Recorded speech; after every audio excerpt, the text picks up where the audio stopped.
ভারতীয় ইতিহাসের অন্যতম আইকনিক ব্যক্তিত্ব ভগিনী নিবেদিতার জীবন এবার আসছে বড় পর্দায়। প্রখ্যাত পরিচালক রামকমল মুখার্জি নিয়ে আসছেন তার পরবর্তী big project feature film sister Nivedita. নিবেদিতার ভারতের প্রতি আত্মত্যাগ, শিক্ষা ও সমাজ সংস্কারের সেই ঐতিহাসিক সফর এবার বড় পর্দায় বড় ক্যানভাসে দেখতে পাবেন দর্শকরা। তবে সিনেমাটির সবচেয়ে বড় চমক এর কাস্টিং। ছবিতে সিস্টার নিবেদিতার মূল চরিত্রে অভিনয় করছেন বলিউড অভিনেত্রী সেলিনা জেটলি। আর ছবিটির গবেষণা থেকে শুরু করে চিত্রনাট্য তৈরি হয়েছে শ্রীরামকৃষ্ণ মঠ ও মিশনের ভাবাদর্শকে সম্বল করে। এই মেগা প্রজেক্টে যুক্ত হওয়া এবং রামকমলের পরিচালনায় আবার কাজ করা নিয়ে ঠিক কী জানালেন অভিনেত্রী? হেডলাইন্স কলকাতাকে দেওয়া সেই বক্তব্যে সেলিনা জেটলি বলেন, রামকমলের সাথে আমার কানেকশনটা বেশ পুরনো। যখন সে একটা প্রথম সারির ফিল্ম ম্যাগাজিনে এডিটর ইন চিফ ছিল তখন থেকেই। এরপর আমরা একসঙ্গে কাজ করি শর্ট ফিল্ম সিজনস গ্রিটিংসে, যা ছিল পরিচালক ঋতুপর্ণ ঘোষের প্রতি আমাদের ট্রিবিউট। ওই ছবিটা আন্তর্জাতিক স্তরে যেমন প্রশংসা পেয়েছে, তেমনই ফিল্মফেয়ার দুবাইয়ে আমাকে বেস্ট অ্যাক্ট্রেসের সম্মানও এনে দেয়। এবার সিস্টার নিবেদিতার মতো এত বড় একটা প্রজেক্টে আমরা আবার কোলাবোরেট করেছি। নিবেদিতা ভারতের ইতিহাসে অত্যন্ত আইকনিক এক নাম, আর এই ক্যারেক্টারটা প্লে করা একজন অ্যাক্টর হিসেবে আমার জন্য দারুণ একটা জার্নি হতে চলেছে। তবে কেবল কাস্টিং নয়, কিভাবে এই ছবির ভাবনা মাথায় এলো আর বিশ্বমঞ্চে এই ছবিকে কিভাবে তুলে ধরার পরিকল্পনা করেছেন ডিরেক্টর, তা নিয়েই সিনিয়র জার্নালিস্ট ঋত্বিক মুখার্জির সাথে এক্সক্লুসিভ ইন্টারভিউতে বিস্তারিত কথা বলেছেন পরিচালক Ramkamal Mukherjee. Ramkamal Mukherjee is certainly a name to reckon with when it comes to Indian filmmaking, movie making, particularly creative movies portraying historic characters, creating magnum opus, period films, so on and so forth. Today we have with us Ramkamal Mukherjee to talk about his next film, and I'm sure this is going to be the first time he'll be discussing about his forthcoming movie to anyone in Indian media. So my first question to Ramkamal, thank you Ramkamal by the way for joining us and talking to us and letting our audience across India and international diaspora about your new movie. So let me first ask you, you are going to make a movie on Sister Nivedita. So was there any particular trigger behind taking up this movie project on Sister Nivedita? Actually, while I was making Binodini, I was reading up a lot of book on Girish Ghosh, on Ramakrishna, and also on Swamiji. So, of course, in those books, I found a lot of interesting stories regarding Sister Nivedita.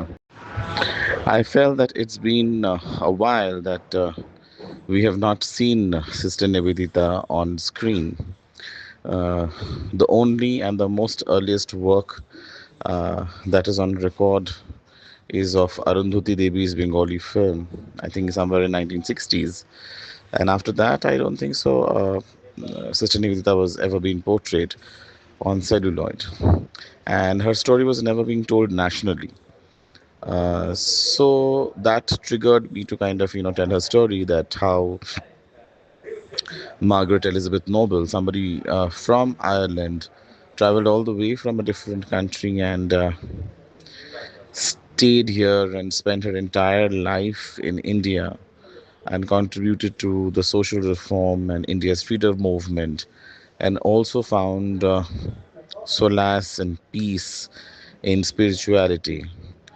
So it's an interesting subject for me to kind of delve deep into and probably show the audiences that love is universal and it's beyond boundaries. And that's what Sister Nivedita also spoke, that being a disciple of Swami Vivekananda, she believed in oneness, she believed in unity, she believed in freedom, she believed in spirituality, she believed in humanism. So all these aspects, I think, we'll put it out, but of course in a format of a story, in a commercial backdrop, so that it is entertaining for the audience and it's not preachy. and definitely not something which looked like a documentary film. The next question obviously would be, what made you cast Celina Jaitly in Nivedita's character? Celina, I worked with her in Seasons Greeting, and that was a successful collaboration, I would say, because that film went not just was loved across India, but it traveled abroad, and it won many awards, including Celina winning Best Actress award at the film fair in Dubai. So we were waiting for the right subject to collaborate again, and this time for a feature film. I also feel that Celina, since she is Miss World, and she has lived uh, a good chunk of her life in abroad. She's married to a foreigner, and that's why she's exposed to the foreign culture. She can speak Bengali. She's a Bollywood actress. Of course, she can speak Hindi fluently. So these are the criterias, primary criterias. Apart from where she looks a proper mix of a West and a Indian Western look and an Indian features, which is a rare find in Bollywood. So that's where I think basically that's the initial reason of approaching her, and thereafter her interest in the subject and the kind of involvement that she showed, uh, even at the shoot while we were shooting her look. It's amazing. I mean, she's a wonderful person to work with, completely dedicated, and and shows fabulous teamwork. So that is also very important. I mean, she never walks into a set thinking that she's a star in the movie. She walks into the set thinking that it is her film, and she owns it, and she makes sure that everybody works as a team member. So that is a good vibe that she imbibes in any of the project that she's involved in or with. We all know that you have already done such experiments of casting actors, actresses from so called mainstream commercial movies in your period movies, magnum opus, as historic characters. So, this time round, also, you have done the same thing. How difficult and challenging have these experiments been? It's always difficult to find actors to do these kind of movies because they have this inhibition that if they act in a historical film or a biopic or a mythological genre film, then they get typecast, which is of course wrong because an actor can always challenge himself or herself and move on from one genre to another. But a lot of people are not open to experiments. A lot of people get scared to kind of take that kind of a role, and so there are problems. And when you approach a big actor, at times they say no in a way where you might get convinced that okay, the reason is good enough for the actor to say no. But at times they are actually scared to take up these kind of roles, and they give lame excuses of dates and money, and they need a big studio and a big release, or something very absurd, which is none of their concern. To be precise, I believe an actor should be an actor and should be only concerned about the role and the character and the making of it. That's it. But these days many actors get involved in many other departments, and of course their managers are there to kind of guide them, in most cases misguide them. So yeah, we are facing challenges, but I'm sure every maker is facing the same challenge in today's time, and we will be able to kind of overcome that, and I'm sure we will get the best actors to play these iconic roles.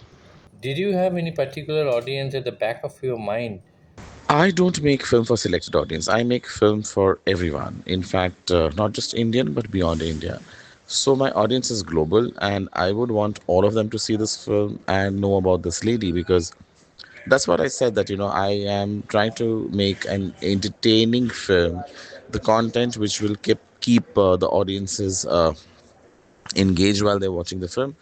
Otherwise, I mean, making films for niche audiences is only possible when you're making a film in a tighter budget, when you're making a film in a budget which is not too risky. But a film like Sister Nivedita is not a simple film to be made.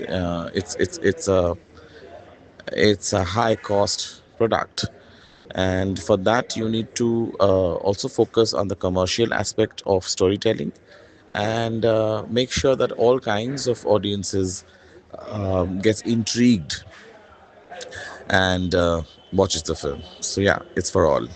How have you or how are you going to portray Nivedita in the film? Which books, research works, individuals did you base your script story on? Sister Nivedita is something that you see from my eye. I believe film is the director's vision, and Celina also believes in same ideology. Of course, there are books, there are letters, there are documents, there are many other facts. There are fictions too. I mean, fictions which have become almost like facts because, when fictions are repeatedly told, it almost becomes facts. So yeah, of course, these are the things which are the major source material. But yeah, it is not based on any particular book, if that's your question. We are doing research. We are taking help from all the books that's available in the market. We have the blessings from Ramakrishna Mission. That is very important because that's a primary organization that you know that talks about Ramakrishna and Swami Vivekananda and Sister Nivedita and their ideology. So we have the blessings from them. So I'm sure, I'm hopeful, and fingers crossed that people will like our Nivedita, the way we are making it, the way we are thinking of making it. And rest is up to the audience. Now tell us about other actors in the movie. We are still in the process of finalizing the rest of the cast. It's a little bit early for me to kind of reveal the names. But yes, it's a rigorous process because we are in search of Swami Vivekananda, we are in search of Sharadama, and many other important characters in the film which you are going to see. And we are also working rigorously on the research, which is an important part of the film. And Ipshita Acharya is, you know, writing the screenplay right now, and that's it. I mean, it's a process, and I'm sure that it will turn out good. Again, we all know that whenever Ramkumar Mukherjee makes a film, it goes to different national and international festival circuits, and also they fetch uh, awards and recognition. So, which are the national and international film festivals that you are looking at with this film on Sister Nivedita? Right now, I am not looking at any festivals because submission of festival is again a very time-bound factor. So it all depends on when we are starting the film and when we wrap the film. Like it is almost a year-long process from the day we prep to the day we lock the first film, the first look of the film. So we have to see that while after we are locking the film, what is the time, and at that point of time, what festivals are playing, what festivals are accepting films. So it all depends on the time and schedule when we wrap up the film. I mean, wrap up in the sense when we finish the film and we have the first copy of the film. Let me now ask you, how do you plan to reach out to domestic audience with your next film? This isn't a domestic story. This is a story of a girl who traveled all the way from Ireland and lived in Kolkata in West Bengal, and also traveled across India, um, and faced a lot of problem. I mean, at that point of time, India was under British Empire, and the society was not as uprising as it is now, or as democratic as now, because it was a different kind of a society in which she had to kind of come and live and fight it out. So So these are the story of common people, and Nivedita gave her entire life for common people. So I guess the common people who are our audiences, who are our middle class audiences or upper middle class audiences, who likes to see stories of their past, and the parents and the great grandfather, the stories that they have only heard for the first time. Probably they'll be seeing it on screen. So I'm sure that's my target audience, and they'll all come and watch the film. সবশেষে বলা যায়, east আর ওয়েস্টের সংস্কৃতির মেলবন্ধনে রামকমল মুখার্জি ও সেলিনা জেটলির এই cinema বড় পর্দায় ঠিক কতটা সাড়া ফেলে এখন সেটাই দেখার। Bureau report, headlines, Kolkata.